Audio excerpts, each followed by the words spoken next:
आज सकाळपासून आम्ही कला अंगण इथे आलेलो आहोत आणि इथे चित्रकथी ह्या कला प्रकाराचा आम्ही वेगवेगळ्या माध्यमातून आम्ही बघितलं.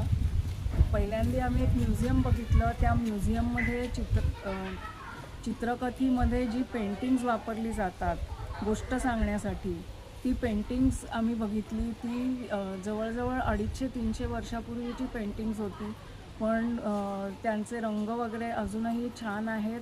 आणि काही काही पेंटिंग्स इतकी म्हणजे वेगळ्या प्रकारची काही पेंटिंग्स आहेत, जे आम्हाला इथे चेतन भाऊंनी खूप छान आम्हाला समजावून सांगितलं की ती जुन्या काळातली गोष्टसुद्धा कशी नवीन प्रकारे सांगितलेली आहे, की एका ठिकाणी तोफ दाखवलेली आहे. तर त्यांनी आम्हाला ते उलगडून सांगितलं सगळं, की ज्या काळात ती पेंटिंग्स बनवली गेलेली आहेत त्या काळातलं युद्ध दाखवलं आहे, पण रामायणातलं युद्ध दाखवलं आहे. तर आणि त्याच्यानंतर त्यांनी आम्हाला वेगवेगळी वाद्य वाजवून दाखवली. त्याच्यातलं एक पंचधातूची थाळी आणि रानटी भेंडीची फांदी वापरून जे त्यांनी आम्हाला एक वाद्य सुंदर वाजवून दाखवलं, ते तर अतिशय उत्तम वाटलं. आणि त्याच्यामध्ये जे वेगळ्या प्रकारचे भाव व्यक्त करणारा आवाज त्यांनी त्याच्यातून काढून दाखवला, तो फारच छान होता.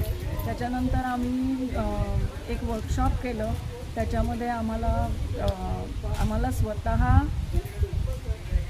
चित्रकथीमधल्या वेगळ्या फिगर्स दिल्या होत्या रंगवायला आणि आम्हाला खूप मजा आली. आणि आम्हाला कळलंसुद्धा की एक छोटंसं चित्र आम्हाला रंगवायलासुद्धा आम्हाला 2-2.5 तास कमीत कमी लागत आहेत. तर ह्याच्यामध्ये चित्र काढून स्वतः रंगवायला किती दिवस लागत असतील आणि किती फोकस लागत असेल.